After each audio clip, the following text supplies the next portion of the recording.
Good afternoon, everyone. Today, I will be presenting my research on the environmental impacts of demilitarization in Missouri. So, this work focuses on how the military activities, like both the historical and also the ongoing, and how they affect the environmental system and the surrounding communities over time. The objective of the study was to examine the environmental and public health impacts that are associated with the military activity. So, I focused on three areas, which are the contamination pathways, land use impacts, and also the community level effects. So, to do this, I selected three representative sites across Missouri that they reflect the different types of military impacts.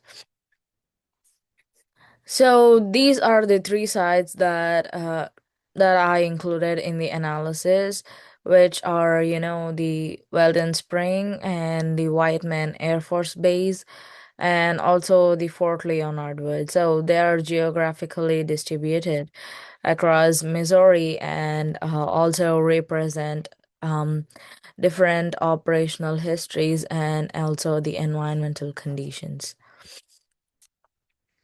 Across all these three sites, I identified the recurring patterns. Like, first, I would say the legacy contamination from the past military and also the industrial activity.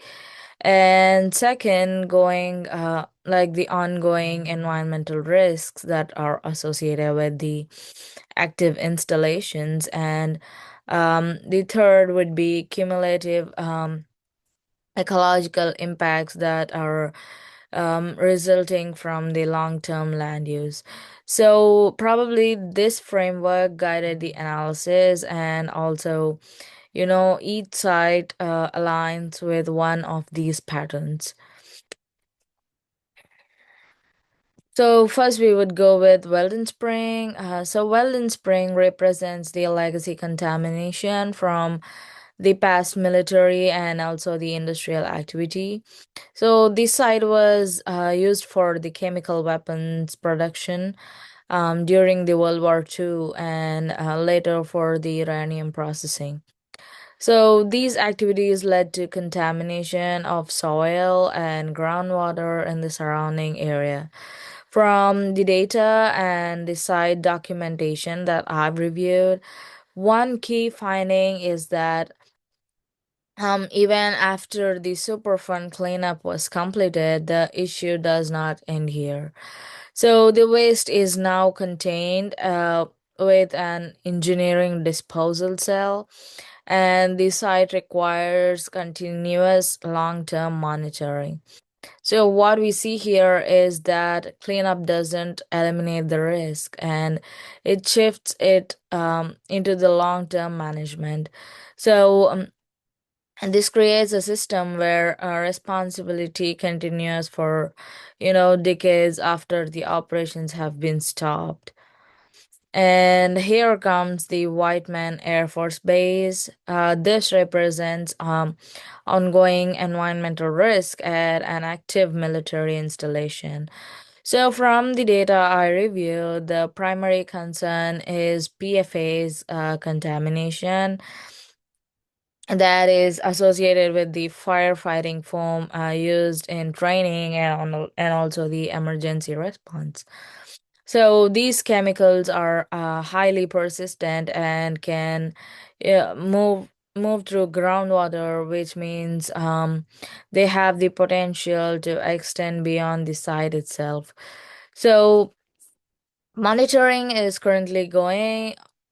ongoing, but there is still limited clarity regarding the long-term exposure levels and also the impacts. So, unlike a Weldon Spring, where the contamination is contained and managed, White Man reflects active and also the evolving risk. So, where both the extent and the long-term implications are still being understood. So here comes Fort Leonard Wood. This represents cumulative environmental impact from sustained land use. So, based on the research, this site does not have a single major contamination event. Instead, the impact comes from the continuous military training activities. So, these activities led to soil disturbance, erosion, and stress on the surrounding ecosystems, including the forest areas and also the watershed systems. So, what stands out here is the impact is gradual and accumulates over time rather than appearing as a single event. So, this expands the analysis beyond the chemical contamination and shows that the militarization can also affect the environment through long term land use pressure. So, when we compared all the three sites, a consistent pattern emerges. So, like the environmental impacts, like they extend beyond the operational timelines, and also the monitoring continues for decades and in some cases indefinitely. And in addition, a responsibility is often distributed across multiple agencies, which creates complexity in the accountability and also the oversight. So, these findings also raise important environmental justice considerations, like the communities located near these sites, like they often experience long-term exposure risks, and access to the environmental data is limited, and there is uncertainty in how risks are communicated. So, this highlights a gap between the environmental management process and the community level awareness and involvement. So, okay, this is a completely different chapter. Um, an example of the post-military land use in the St. Louis Army ammunition plant. So this site was used for explosives manufacturing, which resulted in contamination of soil and also the groundwater. And after the closure, cleanup, like the cleanup addressed the cleanup addressed the major hazards, but that does not mean the issue is fully resolved. So, the long-term monitoring and risk management are still required. So today, this site has been redeveloped for the industrial and commercial use, but the environmental oversight continues. So, redevelopment does not, remove the environmental responsibility because it shifts into how the site is managed over time. So, based on these findings, several policy considerations emerge, like improving the transparency in environmental monitoring data is critical, and stronger coordination between the agencies is needed to address the overlapping responsibilities, and the long-term monitoring should be expanded to better reflect like the ongoing risks, and also reducing the reliance on persistent chemicals such as the PFAS remains and also the important priority.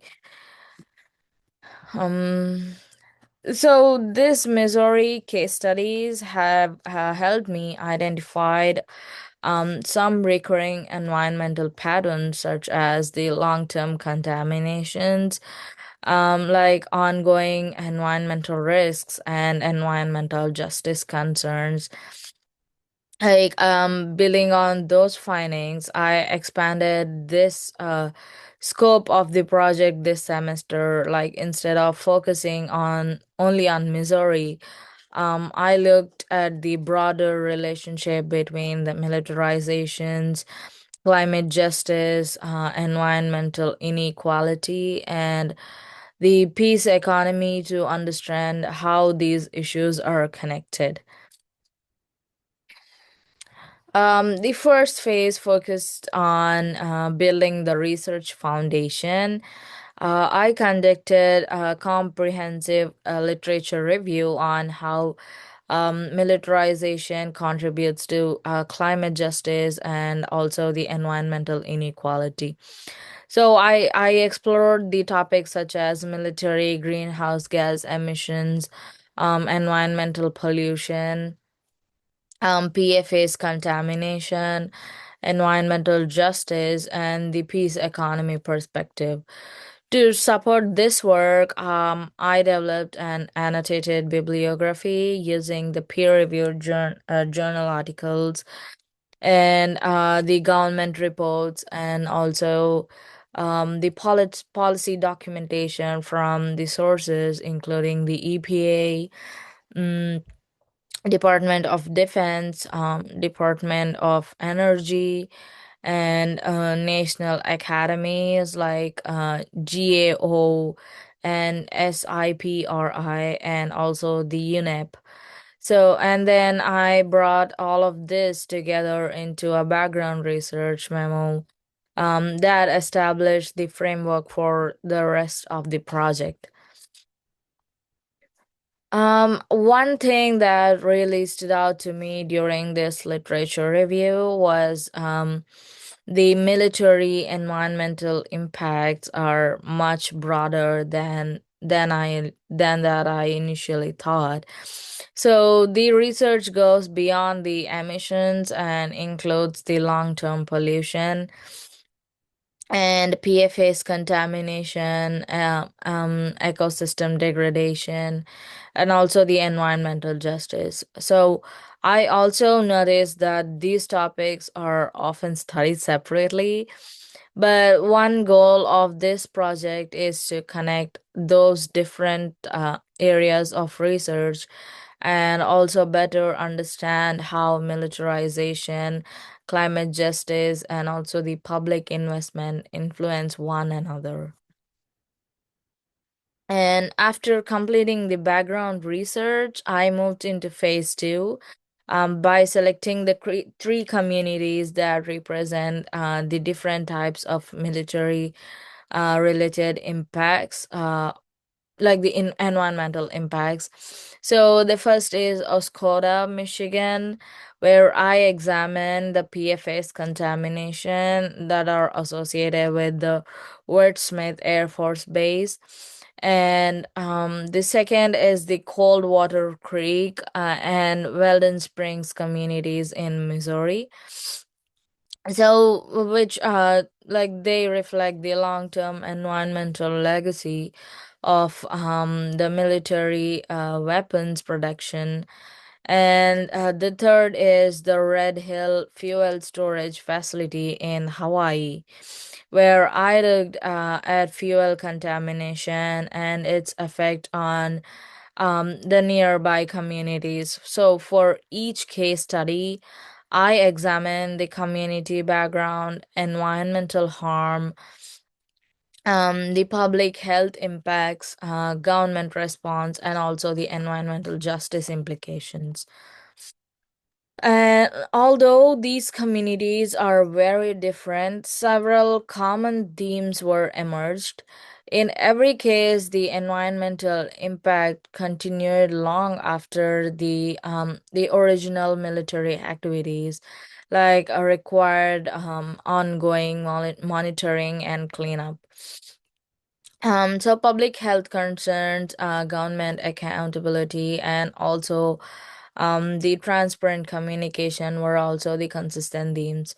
Looking across all the three case studies reinforced what I found in the literature is that environmental justice is an important way of understanding the long-term environmental impacts of militarization. The final part of this research looked at the peace economy perspective. So, one idea that appeared consistently in the literature was the concept of opportunity cost, which looks at how the public funding priorities shape the environmental outcome.